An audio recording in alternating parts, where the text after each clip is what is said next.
എല്ലാവർക്കും എൻ്റെ പൊൻവീട്ടിലേക്ക് സ്വാഗതം. ഇപ്പോൾ നിങ്ങൾ കാണുന്നുണ്ടല്ലോ, 3 മുട്ട ഇരിക്കുന്നു, ഉള്ളി ഇരിക്കുന്നു, ഇതെല്ലാം ഇരിക്കുന്നുണ്ടോ വിചാരിക്കും മുട്ടക്കറിയുടെ റെസിപ്പിയാണെന്നായിരിക്കും മനസ്സിലാദ്യമേ വിചാരിക്കുന്നത്. പക്ഷേ ഇത് മുട്ടക്കറിയല്ല, മുട്ട സുർക്ക എന്ന് പറയുന്നത് കേട്ടോ. ഇങ്ങനെ ഉണ്ടാക്കി വെച്ചിരുന്ന നമുക്ക് ആവശ്യാനുസരണം എപ്പോൾ വേണമെങ്കിലും എടുത്ത് കഴിക്കാൻ പറ്റുന്ന ഒരു മുട്ട സുർക്കയാണ് ഞാൻ ഇന്ന് ഉണ്ടാക്കാൻ പോകുന്നത്. ഇതിൻ്റെ പ്രത്യേകത എന്ന് വെച്ചാൽ ഇത് നമുക്ക് കൊണ്ടുപോയ തിളപ്പിച്ച വെള്ളം ഒഴിച്ചാൽ തന്നെ ഒരു മുട്ടക്കറി ആവും. ഇതിൻ്റെ ഈ കൂട്ട് എല്ലാം ആക്കി വെച്ചിരുന്ന ഒരു കുപ്പിക്കകത്താക്കി വെച്ചിരുന്ന നമ്മൾ വെള്ളം തിളപ്പിച്ച് ശകലം ഒഴിച്ചാൽ തന്നെ നമുക്ക് ആ ട്രെയിൻ യാത്രയിലോ എവിടെയെങ്കിലും പോവുകയാണെങ്കിൽ കറിയായിട്ട് കൊണ്ടുപോകും ചീത്തയായി പോകുമെന്ന് പേടിക്കേണ്ട. നല്ല തിളപ്പിച്ച വെള്ളം ഒരു പാത്രത്തിലോട്ട് കുറച്ചെടുത്തിട്ട് തിളപ്പിച്ച വെള്ളം ഒഴിച്ചാൽ നല്ല ഒന്നാന്തരം ഒരു മുട്ടക്കറി നമുക്ക് കഴിക്കാൻ പറ്റും. അതിന് വേണ്ടുന്ന സാധനങ്ങളെന്ന് വെച്ചാൽ ഇപ്പോൾ ഞാൻ 3 മുട്ട എടുത്തിട്ടുള്ളൂ, കുറച്ച് മതിയായതുകൊണ്ട് 3 മുട്ട എടുത്തു.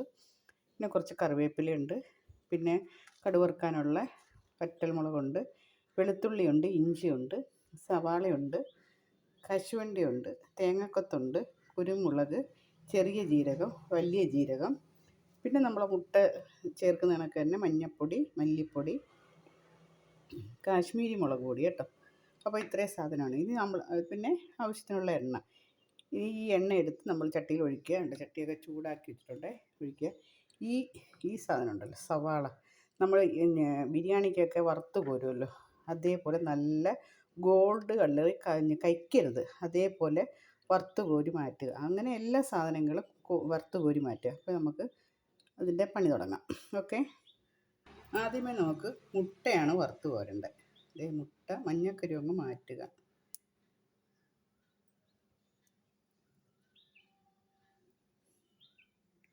മഞ്ഞൾക്കരി നമുക്ക് ചീരയോ മറ്റെന്തെങ്കിലും സാധനങ്ങൾ തോരൻ വയ്ക്കുന്നതിൻ്റെ കൂട്ടത്തിൽ നമുക്ക് ഇടാം. അല്ലെങ്കിൽ വൈകുന്നേരത്തെ ബ്രെഡ് റോസ്റ്റ് ചെയ്യുമ്പോൾ അതിനകത്ത് ചേർത്ത് നമുക്ക് കഴിക്കാം, എന്തെങ്കിലും ചെയ്ത് കഴിക്കാം കേട്ടോ.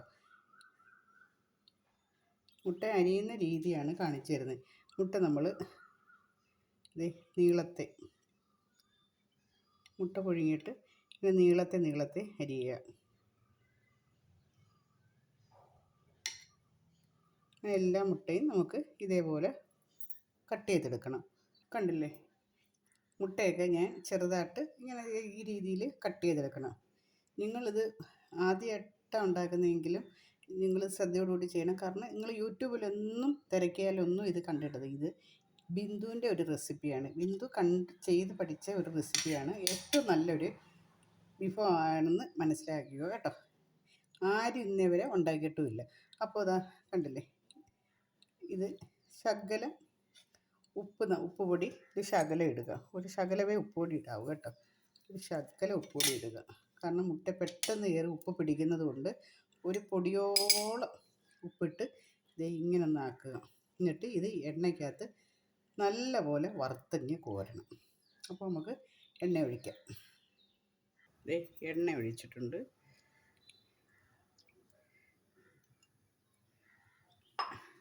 എണ്ണ ഇത്തിരി എടുത്താലും നമുക്ക് ഈ എണ്ണയെല്ലാം ഇനി മാറ്റിയെടുക്കാം കേട്ടോ, കുഴപ്പമില്ല. അപ്പോൾ എണ്ണ നല്ല വെട്ടിത്തിളക്കിയിട്ട് നമുക്ക് വറുത്ത് കോരേണ്ട കുറേ സാധനങ്ങളെന്ന് വെച്ചാൽ കറിവേപ്പില വറുത്ത് കോരി മാറ്റണം, ഇഞ്ചി മുളകും വറുത്ത് കോരി മാറ്റണം. അങ്ങനെ വറുത്ത് കോരി മാറ്റാനുള്ള സാധനങ്ങളെല്ലാം നമുക്ക് വറുത്ത് കോരി മാറ്റാം. ഫസ്റ്റ് നമുക്ക് കറിവേപ്പില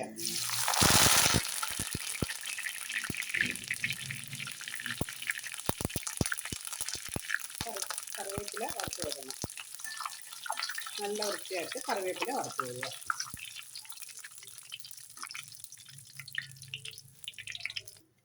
കറിവേപ്പില നല്ല കരിമുരാന്ന് വറുത്ത് കോരിയിട്ടുണ്ട്.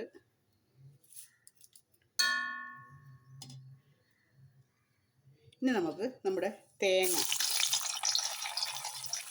ചെറിയ പീസാക്കിയത് അത് ഇതേ കണക്ക് വറുത്ത് വരണം. ഇത് കണക്കൊരെണ്ണം ഉണ്ടെങ്കിൽ അതിൻ്റെ മേലോട്ടൊന്ന് ഇട്ടാൽ മതി, നമുക്ക് എളുപ്പം ഇനി കോരി എടുക്കാൻ പറ്റും കേട്ടോ. എണ്ണയിലോട്ടൊന്ന് കാത്ത് വെച്ചാൽ മതി. അത് ഇതേ കണക്ക് വറുത്ത് വരണം. അതിൻ്റെ കൂടെ തന്നെ നമുക്ക് കശുവണ്ടിയും കൂടെ ഇടാം. കശുവണ്ടി ഉറപ്പായിട്ടും വേണം കേട്ടോ. കശുവണ്ടിയും കൂടെ നമുക്ക് വറുത്ത് വരാം.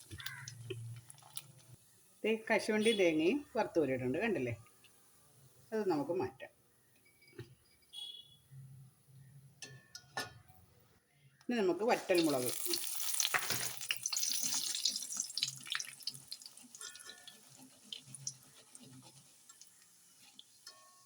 അതെ, വറ്റൽ മുളകും വറുത്ത് കോരിയിട്ടുണ്ട്.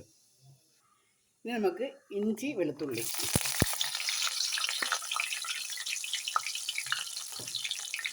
എല്ലാത്തിൻ്റെ പച്ചമണം മാറണം, അതാണ് ഇതിൻ്റെ പ്രത്യേകത കേട്ടോ. അപ്പോൾ എല്ലാം വറുത്ത് കോരി മാറ്റിയെടുക്കണം എന്നൊരു ജോലി മാത്രമേ ഉള്ളൂ. ഉണ്ടല്ലേ, എല്ലാതെ കണക്ക് വറുത്ത് കോരുക. ഒന്നും കരിഞ്ഞു പോകരുത്, കയ്പ്പ് പിടിക്കരുത് കേട്ടോ. നമ്മൾ ചൂടുവെള്ളം ഒഴിക്കുന്ന ഉടനെ കയ്പ്പ് വരും. അപ്പോൾ അതാണ്ട് അതും വറുത്ത് കോരി. ഇനി നമ്മൾ വറുത്ത് കോരാൻ പോകുന്നത് ഇതേ മുട്ട.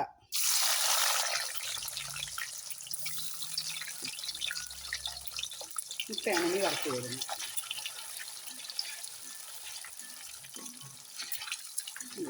മുട്ട ഇതേപോലെ നല്ലോണം വറുത്ത് കോരണം. അങ്ങനെ താണ്ടേ മുട്ടയും വറുത്ത് കോരിയിട്ടുണ്ട്, കണ്ടില്ലേ. അപ്പോൾ ഇതേ കണക്ക് ചുമക്ക തന്നെ വറുത്ത് കോരണം. അധികം അങ്ങ് കറുത്തും പോകരുത്. മുട്ട വെന്തതായിട്ട് നല്ല മുരിഞ്ഞ് കിട്ടും ഇത് കേട്ടോ. ഇങ്ങനെ വറുത്ത് കോരണം. അടുത്ത ഒരു 3 സവാള.